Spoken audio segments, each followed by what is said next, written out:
So this is Chime. She is 13 this year, and she's a Tennessee walking horse. And she's the reason I got very involved in natural horsemanship. When she was young, she was raised here, and she showed me so much potential that I thought that I needed to send her to a really good trainer, who I had several recommendations from, and I'd been exposed to a little bit of a natural horsemanship thing, but I really didn't know where to get the information from. So, and hearing about this person, I thought, well, he sounds pretty natural, so I sent her to him. And I went to check on her a few weeks after I had her there. He didn't like anybody there for the first week or two, which should have given me a red flag right there.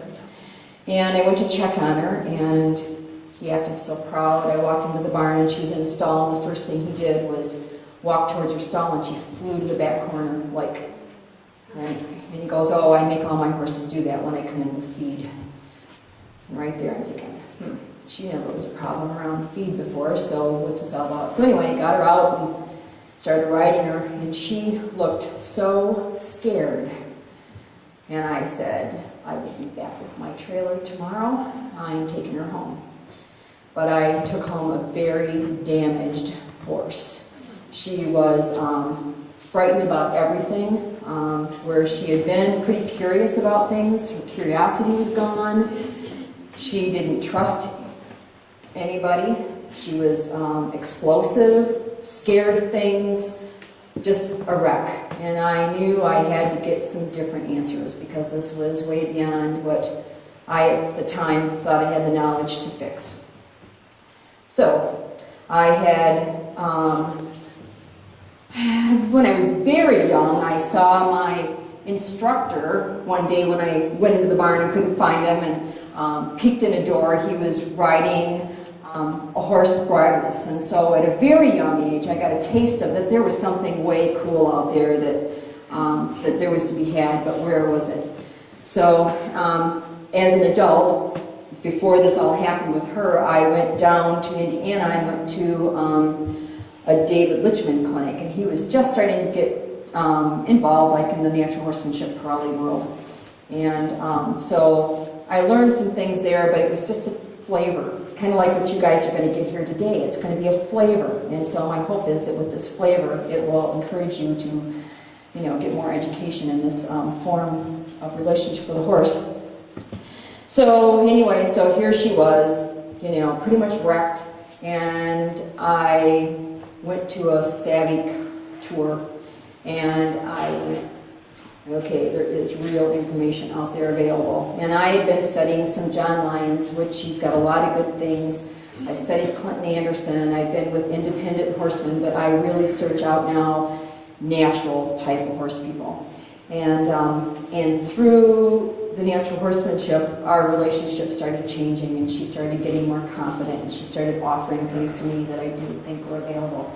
She's a very introverted type of horse. Part of it's probably because from that background that she came from, she kind of goes into herself quite a bit. So I try to do things to help her, from going there. But as you can see, now she is very trusting of me. She does things that are pretty extraordinary, I think, for where she's come from. And it's all been through this journey of just searching out new information and searching out information that helps me be a better leader and a communicator, and doing it through the horse's perspective. Not doing things that are forceful and not doing things that are harmful, but still, stepping up to the plate when I need to, and knowing when to back off and when to know that I've got what I'm looking for, and those rewards. So, in natural horsemanship, one of the things that I try to help my students know is that your horse's behavior is really your responsibility. We all want our horses to be good for our farrier. We want our horses to be good for our veterinarian. We want them to be safe in the barn to go in their stalls with. We want them respectful of our bubble, but we also want them to do it because they want to, not because they think that we are going to beat them in submission if and make them have to. We don't want them to think they have to. So, I try to make sure that, my students know how to pick up their horse's feet at liberty,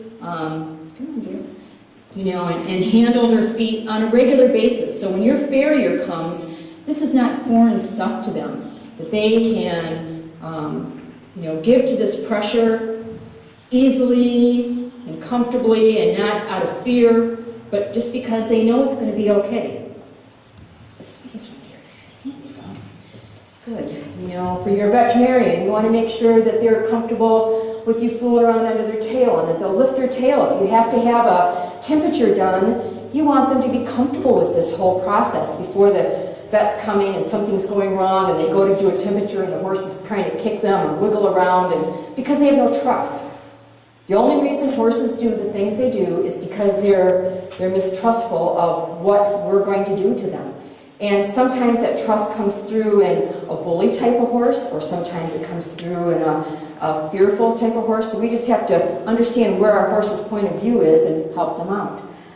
We want to be able to, when our vet gives a vaccine, when they pinch your horse, you want them to go soften that muscle. So then when they stick that needle in, it's not so painful to them. Instead of, a vet doing this and the horse is all of a sudden going, I can't have that done. Or for Coggins, you want to be able to lift your horse's head up comfortably and get them to know that this feeling is comfortable. And then if your vet comes and pokes them once, they go, oh, that didn't feel as good as it normally does. And you go, that's okay, it'll feel good next time I do it. So you just kind of override the times that it's not, not real comfortable. It's also for worming and for things that need to be done in their mouth. You want your horse so comfortable that you can reach inside their mouth very easily and hold their tongue. And that they think that this is fun. This is, oh gosh, that feels good. I like my tongue massage. It's just another little muscle. Like, oh yeah, that feels good. Good. So the things that we're going to work on today are a lot of leading and space and knowing where your bubble is and helping your horse figure out where your bubble is. Yes? Did somebody say something? Oh. To get a foundation from where to start from. A lot of people know a little bit about natural horsemanship. Is there anybody here that is not familiar with natural horsemanship? So everybody kind of has a little idea of it. What I get lots of times is I get students that they don't know where to start. And when they come here, it's like we realize they can't lead their horse from point A to point B safely. Their horse is either crowding them or bumping them, or maybe the horse just doesn't know the positioning to be in to make everybody happy. So that's kind of some of the things we're going to start with today and kind of get a feeling for where that goes, and we'll accelerate from there doing some fun stuff. And this afternoon, if everything works out a little bit, we're going to work on a little bit of liberty, which will be great. Whoa, what's happening to me? What's happening?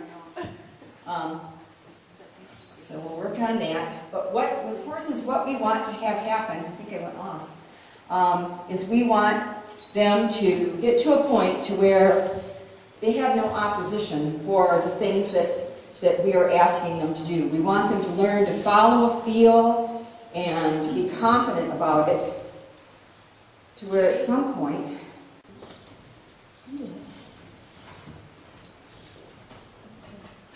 there we go. Good girl. Good girl. So we get them to where they trust us enough to lay down in front of a crowd. It's pretty. Oh, yeah. Good girl. Good girl. So that was a little bit more work than I thought it would be. Work it out. So anyway, so we get to a point to where we can ask them to lay down and get on them. That's actually the first time she's gotten up with me on, so that was pretty cool. I was waiting for that, so I wanted to do it on her own terms and not when I was asking her, so I didn't scare her, because that's a new thing for her.